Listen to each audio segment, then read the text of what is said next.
Now, as I continue in a series of my most memorable scriptures, today I'll be reading from Jeremiah chapter 17. The sin of Judah is written with a pen of iron, and with the point of a diamond.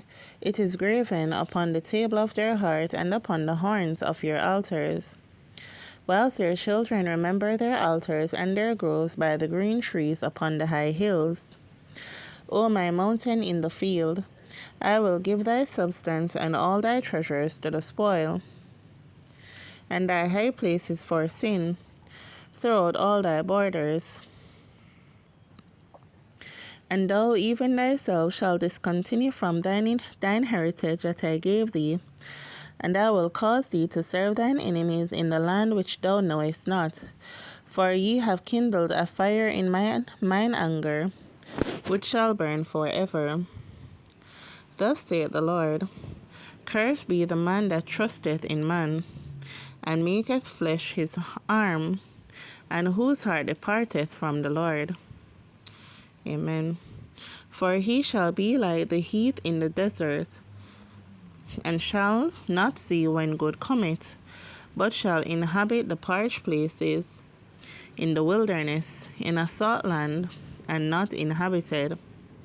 Blessed is the man that trusteth in the Lord, and whose hope the Lord is. For he shall be as a tree planted by the waters, and that spreadeth out her roots by the river, and shall not see when he cometh, but her leaf shall be green, and shall not be careful in the year of drought, neither shall cease from yielding fruit. The heart is deceitful above all things, and desperately wicked. Who can know it? I, the Lord, search the hearts. I try the reins, even to give every man according to his ways, and according to the fruit of his doings. As a partridge sitteth on eggs, and hatcheth them not, so he that getteth riches, and not by right, shall leave them in the midst of his days, and at his end shall be a fool. A glorious high throne from the beginning is the place of our sanctuary. O Lord, the hope of Israel, all that forsake thee shall be ashamed, and they that depart from me shall be written in the earth, because they have forsaken the Lord, the fountain of living waters.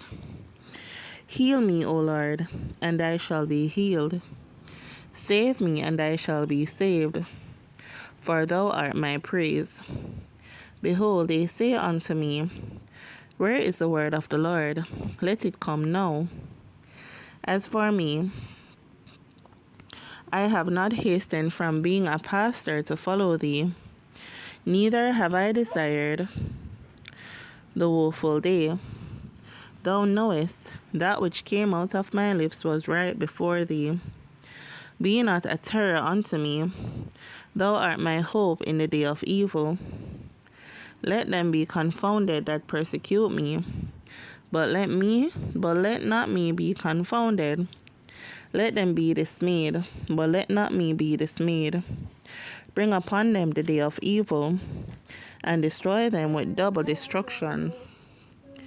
Thus said the Lord unto me, Go and stand in the gates of the children of the people, whereby the kings of Judah come in, and by the which they go out, and in all the gates of Jerusalem, and say unto them, Hear ye the word of the Lord, ye kings of Judah, and all the inhabitants of Jerusalem, that enter in by these gates. Thus saith the Lord, Take heed to yourselves, and bear no burden on the Sabbath day, nor bring it in by the gates of Jerusalem. Neither carry forth a burden out of your houses on the Sabbath day. Neither do ye any work, but hallow ye the Sabbath day, as I commanded your fathers. But they obeyed not, neither inclined their ear, but made their neck stiff, that they might not hear, nor receive instruction. And it shall come to pass, if ye diligently hearken unto me, saith the Lord, to bring in no burden through the gates of this city on the Sabbath day, but hallow the Sabbath day, to do no work therein, then shall there enter into the gates of this city kings and princes, sitting upon the throne of David, riding in chariots and on horses, they and their princes, the men of Judah, and the inhabitants of Jerusalem. And this city shall remain forever. And they shall come from the cities of Judah, and from the places about Jerusalem, and from the land of Benjamin, and from the plain, and from the mountains, and from the south, bringing burnt offerings and sacrifices, and meat offerings and incense, and bringing sacrifices of praise unto the house of the Lord. But if ye will not hearken unto me, to hallow the Sabbath day, and not to bear a burden, even entering in at the gates of Jerusalem on the Sabbath day, then will I kindle a fire in the gates thereof, and it shall devour the palaces of Jerusalem, and it shall not be quenched. Here ends the reading of God's holy word.